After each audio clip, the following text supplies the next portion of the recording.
police, FBI, or other law officials of Reddit, what's the weirdest, unexplainable thing that you've encountered during your time on the force? This one time, I went out on a call of a suspicious person at a house near where I was at. When I get there, the guy tells me that someone knocked on his door, and when he went to see who it was, there was a woman standing in his driveway with some sort of child-sized doll with horns, and it looked like all bloody and cut up. So he asked the woman, who was looking away from him, what she wanted. She turned around and told him it needs food, then started screaming at the top of her lungs and ran at him. So like a normal human being, he slammed the door in her face and called the cops. I get there and there are well-defined claw marks on his door. There's also a good bit of blood, I suppose from her fingers. So I call it out and start the search on foot. I also had 2 or 3 units driving around the area to see if they can't find this chick. So I'm about a block away and we get another call that the woman is back at the guy's house but in the backyard. So I run about a block back to the guy's house and bust in his backyard. The lights are out, so I have my flashlight out and I'm looking around. I see the chick huddled in the corner next to a fucking evil-looking doll thing, and I ask her if she's okay. She doesn't say anything.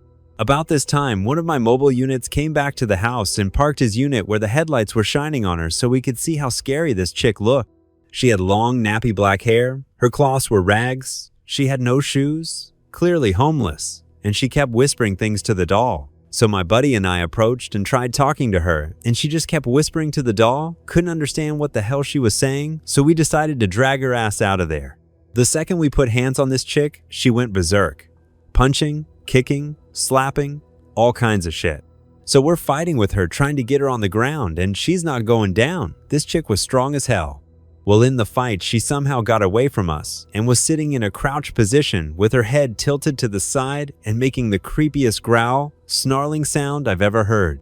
Then she screams at the top of her lungs and charged at us. So, my buddy straight jabbed her in the face and knocked her clean out. We cuffed her and hauled her off to the hospital where she tested positive for PCP and various opiates. She was charged with battery of a peace officer, resisting arrest, and trespassing. Later, she was institutionalized for some sort of mental disorder. Not sure quite what it was. My department didn't have anything more to do with her after her booking into the jail. Not my story, but a good friend of mine was the youngest recruit to pass police training, etc. in the area for a long time. At 19, he was fresh onto the service. I went for a pint with him a week later, and you could tell he'd seen things, so I asked him what it was like. Within 3 days, he'd been called to a house of an elderly man who hadn't been seen in a few days. They found the man hunched over in the cupboard under the stairs with his hoover in his hand. They reckon he bumped his head whilst about to do some housekeeping and died whilst unconscious. The body had been there a few days and stank. The head had also swollen up. As for unexplainable weird shit, he told me about this one where they were called to a domestic. They got to the house and opened the door. Instantly, a whole load of sewer rats, not pet rats, flooded out, and there was no one home. The lights were on, the television was on, quiet, and the loud voices they heard arguing were just gone. The only life there were the rats that ran out of the house. They searched the house, every nook and cranny, and found no one. He and his partner for the evening stayed around a while and waited to see if anyone came home. But after a few hours, no one came. The neighbors couldn't even explain it. So they left. A few minutes later, they got called to the same address again by a different person, stating there's a pretty heated domestic going on. This time, they brought the dog squad to find people, but again, the house was deserted. He said the freakiest thing was that the toilet had blatantly just been flushed when they got there as the cistern was filling, and the kettle was now boiling. The dogs found nothing as well. To this day, he doesn't know what the fuck went on. My grandpa was a big Irish cop who started his career in Minneapolis mid-1950s. inartibyallbray.com. He always has the best stories to tell, but the one unexplainable one he tells me is that he got a call during Christmas Eve to a house with 6 bodies in it. Being the first responder guy, he speeds his way there and gets to the house. He walks in, gun drawn, only to find a family that looked like everybody had just had a long night and dozed off until he gets no response trying to wake them. He searches the rest of the house only to find a young teen girl in the bathtub with a single tear run down her cheek. Everybody seemed to have mysteriously died at once without any known cause, and he never found out what it was. He's got tons of stories, but apparently he's still afraid that all of the old gangsters would try to kill him if he made his stories public. My buddy with Cleveland Fire, EMS, gets regular calls for passed out motorists in the popular bar neighborhoods. 99 times out of 100, it is someone passed out drunk in their car. If the car is in park, but still running, he and his crew like to hop out of their rig and surround the car and start running in place, shaking the car and screaming for the driver to stop the car. They love watching the drunks grab the wheel and practically stand on the brakes.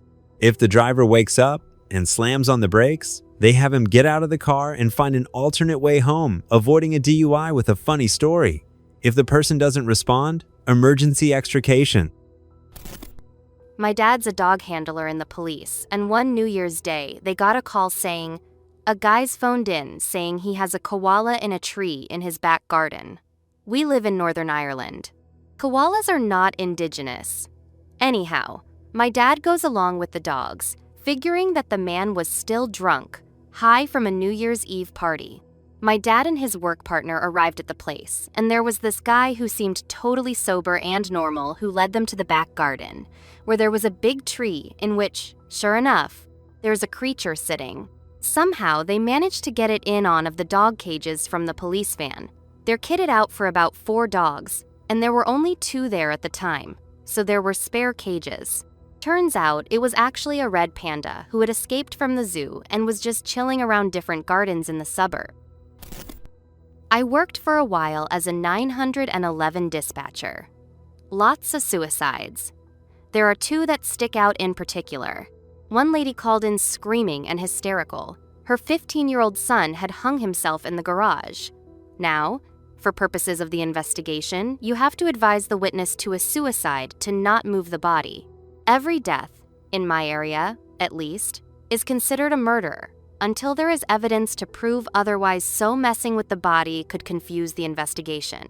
I had to tell this lady don't cut him down, at which point she told me to go fuck myself, completely warranted in my opinion, cut her son down and held him, sobbing and screaming, until the police showed up. Another time, someone called in a suicide, gave me the description and location of the victim. The caller seemed really calm, I remember thinking, for having come upon the corpse of a suicide. After I said, okay, the police are en route. Where are you? I suggest, ma'am, you don't stand near the body. No need to see that any more than you already have.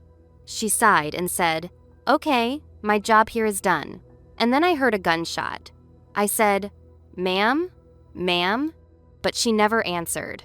I advised the police of what I'd heard and for them to be on guard. The lady called in her own suicide. The location was where she was standing, and the description she gave me matched the person on the scene whose phone was found a couple of feet away. Not my experience, but I asked a cop from the Indianapolis PD this question. He said the worst was when he got called out as a rookie on a stinker, when the neighbors complain of a horrible smell that is likely a decomposing body. He goes to the apartment and gets the landlord to let him in. He walks in. Smell is horrendous. He sees nothing in the living room or kitchen. He sees a television on and displaying static down the hall in the bedroom. Smell gets worse as he approaches the bedroom. He hears an electric motor noise coming from the bedroom. Gets to the bedroom door. Looks in. Can't see anything but the television on static and an empty bed. The noise is around the corner from the door. He turns to the closet. There is a dead man hanging by some rope from the closet hanging rail. He is on top of a motorized rotating dildo facing the TV with static on. His dead weight had warped the dildo machine's shaft, so the hang body is wobbling horribly. 10 years on, so I have a few. Got into a foot pursuit with a wanted gang member. Little guy was pretty fast and beat me into an apartment building. I was close enough to see him run onto the top floor and heard a door slam. Now it was a process of elimination. Came to the 4th apartment on the floor, and the kid that answered was a fellow gang member of the runner. He let me poke around but said his female roommate was in the shower after just getting home. Knocked on the door and a voice, clearly not female but in an attempt to sound like it, said, "I'm busy." It was sing-songy and hilarious. I called a couple of my buddies in to wait her out, and eventually the kid, owner, let us into the bathroom with a key. The runner was standing in a steaming hot shower, fully clothed and still out of breath. Best part, he threw up all over the owner's carpet on the way out. Also, while on patrol late one night, came upon two homeless guys in an alley behind a store. An open crate of eggs lay next to them as the one was smashing the other from behind.